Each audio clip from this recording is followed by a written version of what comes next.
श्री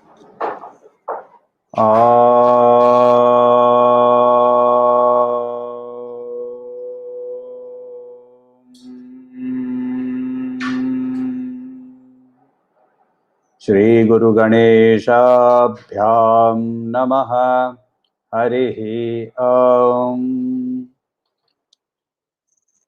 गीता स्वाध्याय 146वें सेशन में आपका स्वागत है। एक विरति के बाद, एक विराम के बाद हम वापस मिल रहे हैं और 8वां अध्याय और 9वां अध्याय के बीच में ये विराम था। तो इसमें हम लोगों ने ओमकार की साधना भी की थी। सेशन चलते समय यदि आपको किसी भी चीज़ की संशय हो तो चैट पे आप जरूर प्रश्न करें, प्रश्नों के उत्तर करने की कोशिश करूँगा।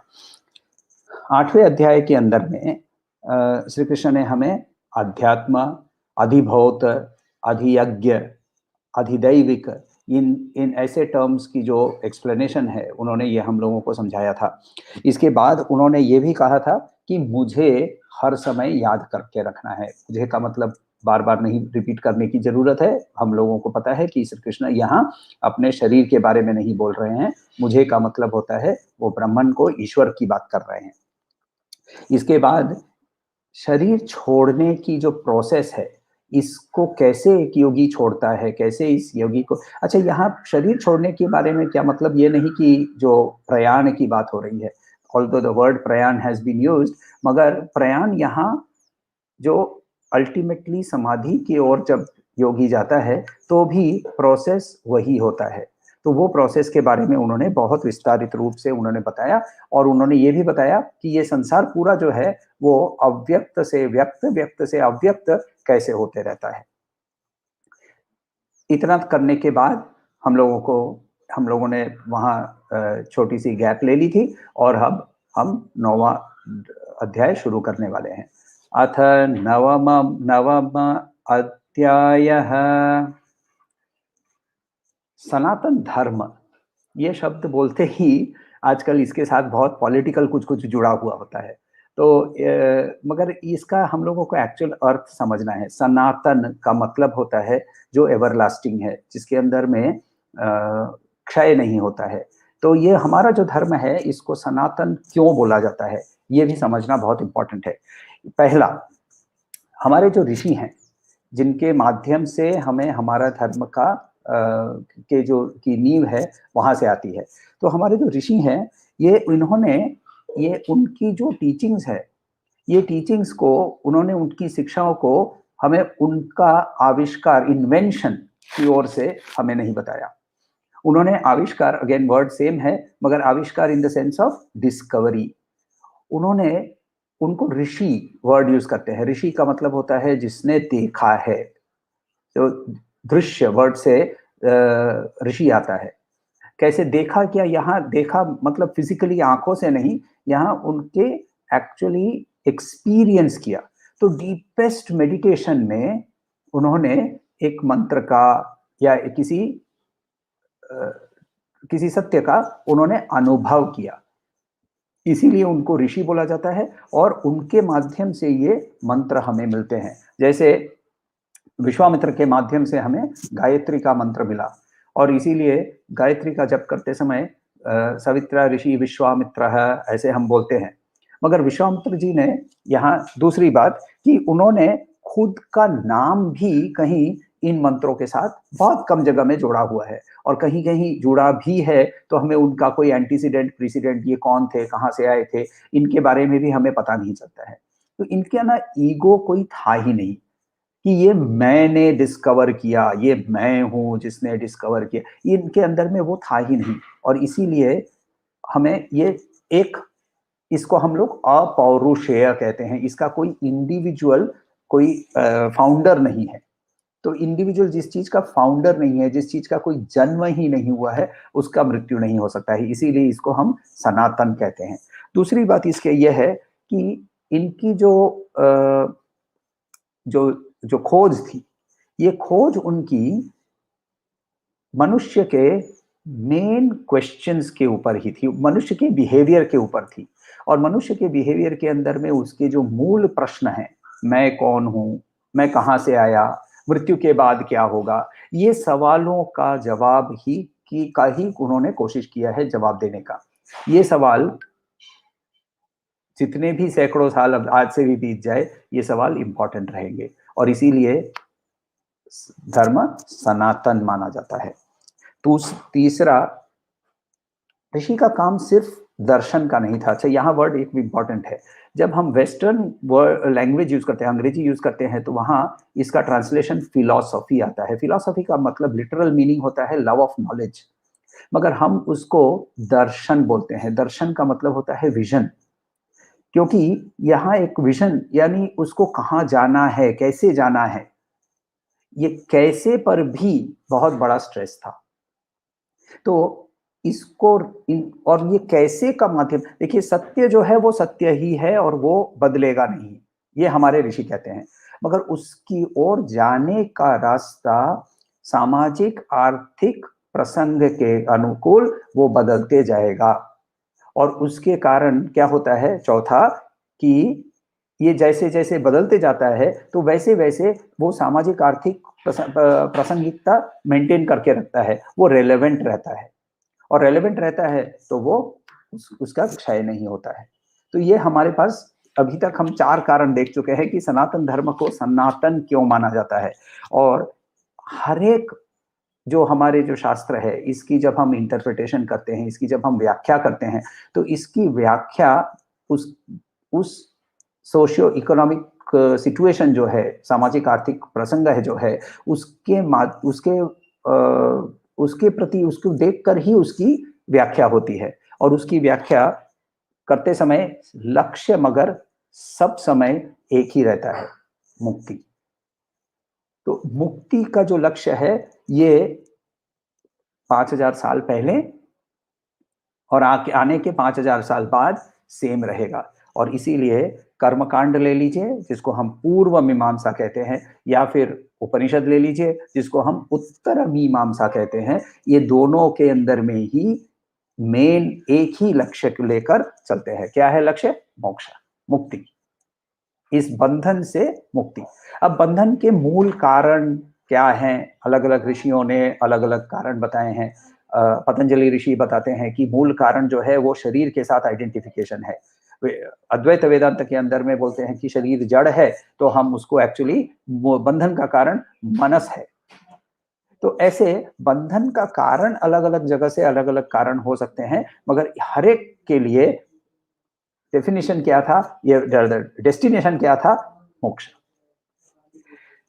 जैसे जैसे सोसाइटी ने इवॉल्व किया, लोगों की सोच भी बदलती गई, और जैसे जैसे लोगों की सोच बदलती गई तो वैसे वैसे हमारे शास्त्र में भी इवोल्यूशन हुआ। इसका उदाहरण हम लोग एक देखते हैं। ऋग्वेद के समय या जब हमारे जो शास्त्र है, इसको मेनली जो अपौरुषेय पोर्शन है जिसको हम श्रुति कहते हैं। श्रुति का मतलब जो सुना हुआ है। कैसे सुना? किसी गुरु से सुना नहीं, वो तो स्मृति हो गया, क्योंकि जब ये मैं आपसे बात कर रहा हूं, आप सुन रहे हैं, ये आपकी स्मृति में जा रहा है। मगर यदि आप खुद ही ध्यान में बैठे और ध्यान में आपके लिए ही वो सत्य प्रकाशित हो जाए, तो वो आपके लिए श्रुति है, क्योंकि वो अपौरुषीय रूप से आपके अंदर में अपने आप ही पैदा हुई है। तो जो हमारा श्रुति का जो भाग है, इसको एक्चुअली 4 भागों में विभाजित किया जा सकता है। एक जो है जिसको हम लोग संहित या संहित और ब्राह्मण का एक पोर्शन है, जिसके अंदर में जो मंत्र हैं वो एक नेचर के साथ एक एकता है। वहाँ उधर एक नेचर के प्रति एक sense of awe, sense of wonder हमें मिलता है। एक बहुत सुंदर सा एक सूक्त है ऋग्वेद के अंदर में, रात्रि सूक्त। रात्रि सूक्त के अंदर में बहुत ब्यूटीफुल डिस्क्रिप्शंस के माध्यम से ही रात्रि के बारे में बात करते हैं। रात्रि जो है वहां बोल रहे हैं कि हे रात्रि, तू यहाँ आई तो तुमने उषा को, तुम्हारी बहन उषा को तुमने यहाँ से निकाल दिया, तुमने भगा दिया यहाँ से, मगर ये रात्रि भी उपेदु हासते तमः, वो रात्रि भी धीरे धीरे चली जाएगी। और तुम्हारे आते ही सानोद्ययस्य वयम नीते याम्य विक्षमही, तो वहां तुम्हारे आते ही जैसे चिड़िया जैसे अपने अपने घोंसले में घुस जाते हैं, हम भी अपने घोंसले में घुस जाते हैं। वहां वृक्षे न वसतिम वायाः, वहां जो वैसे जैसे चिड़िया वैसे घुस जाती है, वैसे ही वहां भी हमें, हे रात्रि, हमारे लिए भी बेनिफिशियल रहो, हमारी और भी अच्छी दृष्टि डालो। तो वहां एक sense of awe, sense of wonder. और लास्ट की ओर रात्रि सूक्त के अंदर में वो बोलते हैं कि जैसे वो भेड़िए होते हैं ना, तो वो वैसे जैसे भेड़िए आते हैं तो भेड़िए से मुझे प्रोटेक्ट करो। ये अच्छा, यहाँ इनका लिटरल सेंस सिर्फ नहीं लेना है हमें। भेड़िया जो है वहां वो वर्ड यूज करते हैं कि हे उर्मी, हमें जो शी वुल्फ है और जो वुल्फ है और जो चोर है, इनसे इनसे हमें बचा के रखो और हमें तुमको ही पार करने का मौका दो।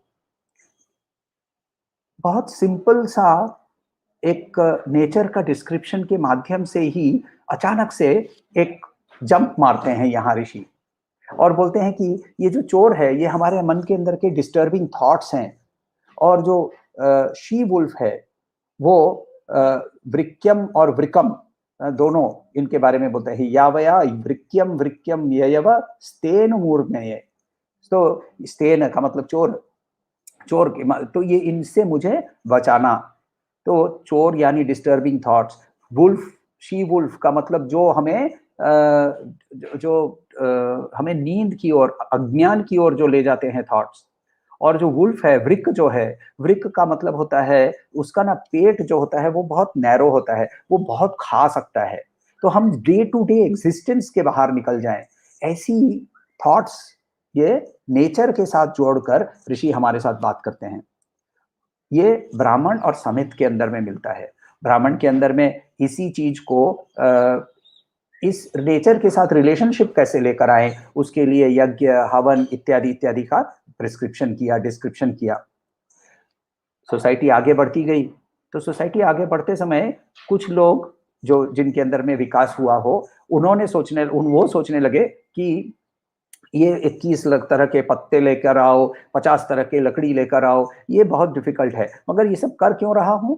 मन को एक जगह पे लाकर स्थिर करने के लिए। तो क्यों नहीं मैं पूजा, पूरी अनुष्ठान जो है, क्यों नहीं मैं इसको मानसिक रूप से करूं? तो जब इसको मानसिक रूप से करने की ये लोगों ने कोशिश की, तो वहां भी और तरह तरह के मंत्र पैदा हुए जिनका नाम आरण्यक दिया जाता है। अरण्य के अंदर में एकांत में इन्होंने इनकी डिस्कवरी की, और वहां से और एक छलांग कि सीधा मेंटल उपासना, एक जगह पे बैठो और ओमकार की साधना करो, और ओमकार की साधना करते करते मन को एकाग्र कर कर सीधा कूद छलांग मारो कि उस सत्य को पाने की, जिसको ब्रह्मन कहते हैं। तो ये एक इवोल्यूशन है, और ये इवोल्यूशन हम लोगों को क्लियरली दिखता है हमारे अपौरुषीय श्रुति के अंदर में ही। ये क्यों हम डिस्कस कर रहे हैं? क्योंकि हमारा जो शास्त्र है वो सनातन है, ये प्रमाण है। मगर इसके अंदर में हुआ क्या जानते हैं कि आम आदमी, आपके जैसे और मेरे जैसे आम आदमी जो हैं, वो थोड़ा सा कहीं पीछे छूट गए। मानसिक विकास हो चुका है, मगर और अंधविश्वास भी अब नहीं है। तो अंधविश्वास नहीं है, मानसिक विकास हो चुका है, मगर लक्ष्य को पाने के लिए जो साधन हमें चाहिए, वो साधन हमारे सामने हमें नहीं मिल रहे हैं। इस सिचुएशन में हम करें क्या? हमारे पास साधन नहीं है, लक्ष्य क्लियर दिख रहा है, एटलीस्ट वर्बली जिन्होंने बोला है या सुना है, इसके माध्यम से ये हम लोगों को पता चलता है कि लक्ष्य ये रोज का आना, रोज का खाना, रोज का सोना, रोज का प्रोक्रिएशन करना, ये हमारे ये तो कुत्ते बिल्ली भी कर लेते हैं। तो इसके बाहर कुछ तो होना चाहिए, ये आम आदमी भी समझने लगा। मगर अब इसको पार कैसे करें? तो पार करने के लिए जब हम किसी भी, जैसे मैंने बताया कि व्याख्या अलग अलग होती है, तो अलग अलग व्याख्याओं में अलग अलग तरीके बताए गए। अलग अलग तरीके बताए गए, इसीलिए ये हर एक तरीका मगर लक्ष्य थे कि एक ही है, लक्ष्य सबको एक ही बात बताता है कि लक्ष्य क्या है, मोक्ष के ओर ही जाना है। सो शंकराचार्य के भाष्य को लीजिए या रामानुजाचार्य का भाष्य लीजिए या माधवाचार्य का भाष्य लीजिए, निम्बरकाचार्य का भाष्य लीजिए, हर एक भाष्य के अंदर में हमें अंतर मिलते हैं मगर लक्ष्य सेम मिलता है। मगर उसके बावजूद ये सारा ही थोड़ा सा सर के ऊपर से ही निकल जाता है।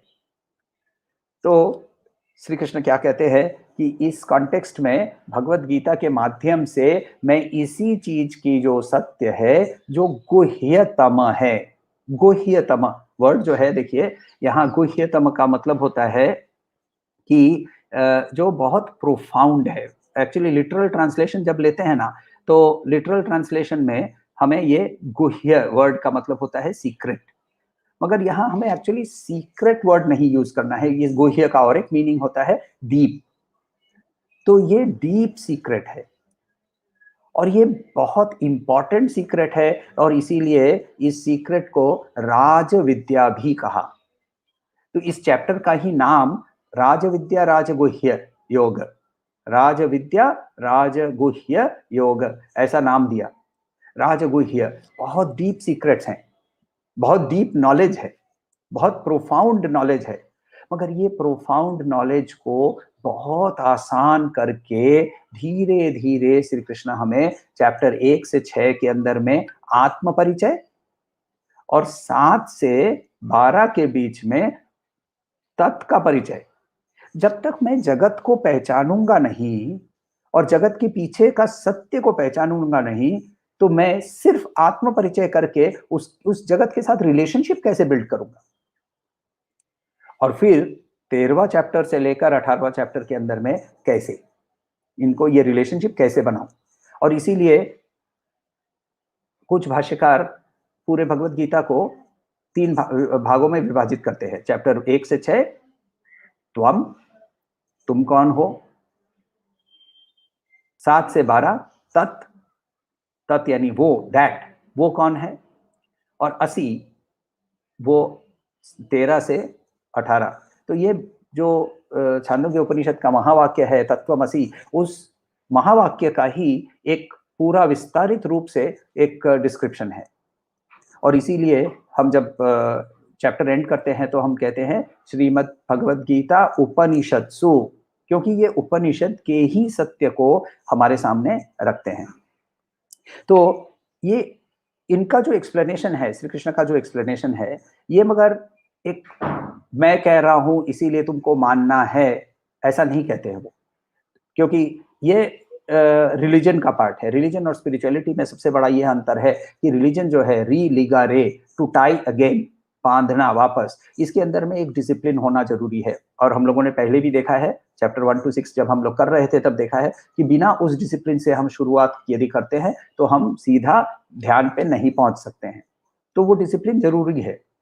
मगर यहाँ श्री कृष्ण यहाँ हमें तुम नहीं करोगे तो देख लेना ऐसा नहीं कहते हैं, क्योंकि वो हर एक जगह में वो एक थॉट लेते हैं, उसके बारे में व्याख्या करते हैं, उसके बारे में वो साइंटिफिकली उसको एक्सप्लेन करते हैं और फिर हमारे ऊपर छोड़ देते हैं कि इसका तुम मनन करो, इसका तुम विचार करो, इस पर तुम ध्यान करो और इसको ध्यान करके ये तुम्हारे लिए तुम कैसे अप्लाई करोगे ये तुम अपना समझ लो।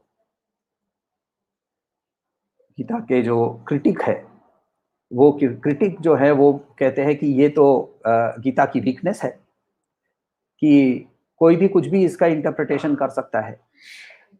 आउट ऑफ कॉन्टेक्स्ट लेकर यदि हम इंटरप्रिटेशन करते हैं वो गलत है। तो बीच में से एक कोई लाइन ले ली और कह दिया कि नहीं भगवान तो ऐसे ही कह रहे थे। तो आजकल वो व्हाट्सएप पे आता है ना कि गीता सार, ऐसा करो, ये सो जो हो रहा है अच्छा हो रहा है, जो होने वाला है वो भी अच्छा होने वाला है, इत्यादि इत्यादि। ये कहीं भी हमें ये आउट ऑफ कॉन्टेक्स्ट किसी की चीज को ले लें तो ये बहुत किसी से भी हम कुछ भी बुलवा सकते हैं ना। मैंने शायद ये एग्जाम्पल पहले भी दिया हुआ है। कलकत्ता के बुक फेयर में मैंने जो CPIM पार्टी है उसकी बुक स्टॉल पे मैंने स्वामी विवेकानंद की किताब देखी। मैं बहुत चौंक गया। मैंने वो किताब उठा के देखी तो उन्होंने क्या किया था, उनके कंप्लीट वर्क्स में से एक किसी वॉल्यूम 1 में से कुछ किसी चैप्टर में से कुछ लाइंस, चैप्टर 5 में से किसी लाइंस, वॉल्यूम 3 में से किसी लाइंस, ऐसे को एक साथ जोड़कर स्वामी विवेकानंद भी कम्युनिस्ट थे, ये उन्होंने प्रमाण कर दिया और उनके सेइंग्स को उठाकर उन्होंने कम्युनिस्ट थियोरी को प्रूव करने की कोशिश की। तो ये तो हर समय किसी के लिए भी संभव है। तो पहली चीज है कि भगवत गीता को आउट ऑफ कॉन्टेक्स्ट नहीं लेना है, सीरियली लेना है, एक एक श्लोक को लेना है। और इसीलिए इस पूरे सत्र के अंदर में कोशिश ये रही है कि हम 8वां चैप्टर या 9वां चैप्टर करते समय पीछे जरूर देखकर वापस मुड़कर देखेंगे, मगर हम आगे कूद कर नहीं जाएंगे। चैप्टर तो सारे अवेलेबल है, श्री कृष्ण हमारे सामने आप थोड़ी बोल रहे हैं कि हमको पता नहीं है कि क्या बोलने वाले हैं, मगर हम आगे कूदने की कोशिश नहीं करेंगे, हम पीछे मुड़ मुड़ कर वापस उस चीजों का रिवीजन जरूर करेंगे। और ये मैं क्यों बोल रहा हूं, क्योंकि यहाँ श्री कृष्ण बहुत एक जो इम्पोर्टेंट ट्रूथ्स हैं, पूरे चैप्टर 1 से लेकर अभी तक की बात कर रहा हूं, कि इनके अंदर में जो सत्य उन्होंने हमारे साथ शेयर किए हैं, ये सत्य के लिए हमें यदि बिना मनन कर हम उसको सिर्फ पढ़ते रहें, अध्ययन करते रहें, तो वो आगे हम उस पर नहीं बढ़ पाएंगे। मनन करके इस सत्य को मैं मेरे लाइफ में कैसे अप्लाई करूंगा, ये बहुत इंपॉर्टेंट है। अब जैसे ही मैं मेरे लाइफ में अप्लाई करने की बात करता हूं और आप अपने लाइफ में अप्लाई करने की बात करते हैं, आपकी लाइफ और मेरी लाइफ में अंतर है, तो हमारी एप्लीकेशन में भी अंतर होगा, मगर लक्ष्य सेम रहेगा, नींव सेम रहेगी, फाउंडेशन सेम रहेगा। तो फाउंडेशन सेम रहेगा, लक्ष्य सेम रहेगा, पथ अलग अलग हो सकते हैं। श्री रामकृष्ण परमहंस बहुत बार बोल चुके हैं ये कि जो तो मत तो पथ, जितने मत हैं उतने पथ है, मगर लक्ष्य जो है सबका, सारे पथों का वही टेरेस पे पहुंचने का है। टेरेस पे पहुंचने के बाद लोग दिखता है कि बहुत सारे पथ थे, बहुत सारी सीढ़ियां ऊपर आ रही थी। तो इसमें 2-3 चीज हम लोगों को सीखने को भी मिलती है। एक, जिस पथ को लेकर हम चल रहे हैं उस पथ से छलांग मार के दूसरी सीढ़ी पर नहीं जा पाएंगे, तो वापस उतर के दूसरी सीढ़ी पर, पहली सीढ़ी से शुरू करना है। सारी सीढ़ियां ऊपर ही जाती है, सारी सीढ़ियां पर हम लगे रहेंगे तो ऊपर ही पहुंचेंगे। कुछ सीढ़ियों में हमारे कारण वो टाइम ज्यादा लगेगा, हमारे कारण कुछ सीढ़ियों के अंदर में हम फास्ट पहुंचेंगे। ये सीढ़ी का फॉल्ट नहीं है, पथ का फॉल्ट नहीं है, और छत तो वैसे का वैसे ही जहां है वहीं रहेगा। तो तो गीता की जो क्रिटिक है वो बोलते हैं कि ये गीता का वीकनेस है। मुझे लगता है कि ये गीता का जो है, ये गीता का बल है, ये गीता की जो स्ट्रेंथ है वो है कि ये हर समय के लिए, हर व्यक्ति के लिए वो एप्लीकेबल होता है। उसकी जो कॉन्टेक्स्ट है वही देखिए ना, सीधा रणक्षेत्र के बीच में खड़ा करके वहां अर्जुन के साथ संवाद है।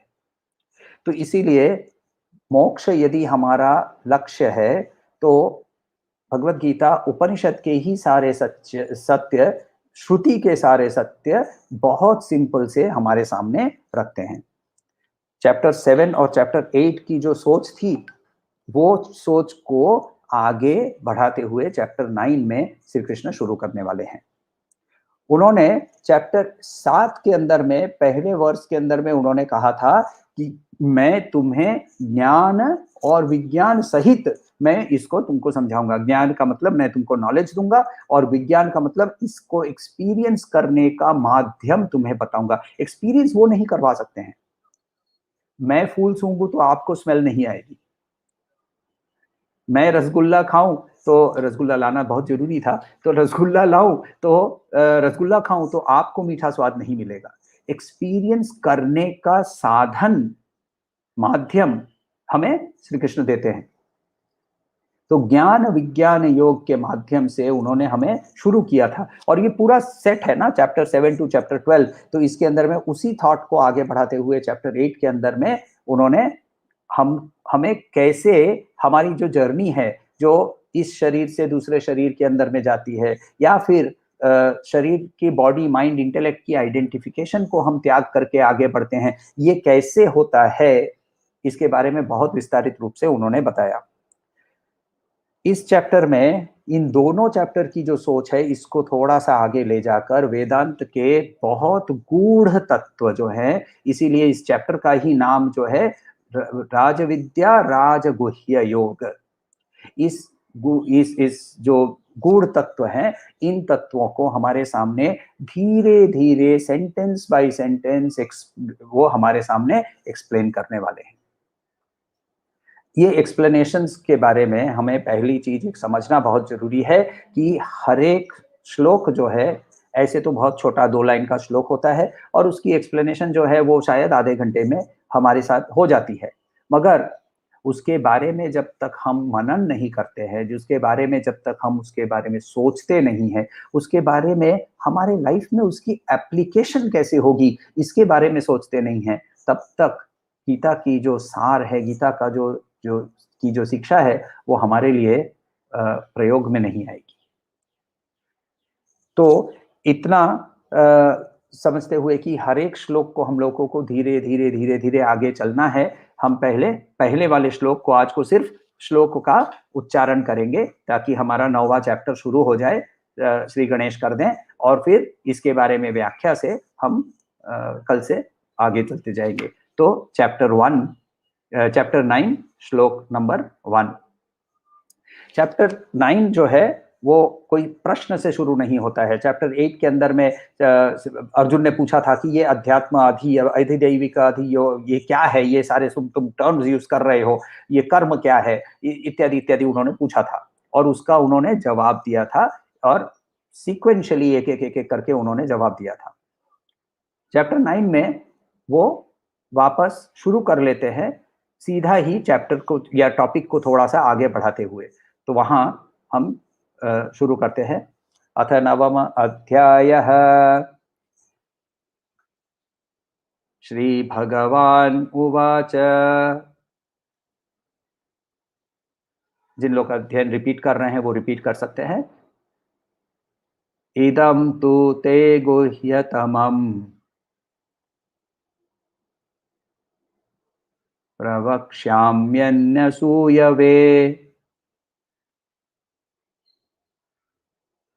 ज्ञानविज्ञानसहितम् यज्ञात्वा मोक्षयस्ये शुभात्। श्रीभगवानुवाच। इदं तु ते गुह्यतमम् प्रवक्ष्याम्यनुसूयवे ज्ञानं विज्ञानसहितं यज्ञात्वा मोक्षये सुशुभात्। यहाँ ट्रांसलेशन कर लेते हैं। श्री भगवान उवाच। भगवान वर्ड का मतलब होता है जिसने अपने भाग्य को खुद ही लिखना शुरू कर दिया है। भगवान वर्ड का और बहुत सारे मीनिंग होते हैं, मगर यहाँ ये मीनिंग जो है ये हमारे लिए कॉन्टेक्चुअली सबसे सही रहेगा। इदम ये, तू मगर, ते तुम्हें, गुह्यतमम सबसे सीक्रेट या मोस्ट कॉन्फिडेंशियल या डीपेस्ट, सबसे प्रोफाउंड, प्रवक्ष्यामी प्रवक्ष्यामी मैं बताऊंगा, अनसूयवे, अनसूय का मतलब होता है जिसके अंदर में कोई ईर्ष्या नहीं हो, अनसूयवे ज्ञान विज्ञान सहितम, ज्ञान और विज्ञान यानी नॉलेज और एक्सपीरियंस के साथ, सहितम यज्ञात्वा, यत जिसे ज्ञात्वा जानने से, मोक्ष मोक्ष से तुम छूट जाओगे, तुम्हें मोक्ष मिल जाएगा। इससे अशुभात, जो अशुभ है उससे तुम्हें मोक्ष मिल जाएगा। इसका जो इसकी जब व्याख्या है वो हम अगले दिन आगे चल के देखेंगे। कोई प्रश्न हो तो पूछिएगा।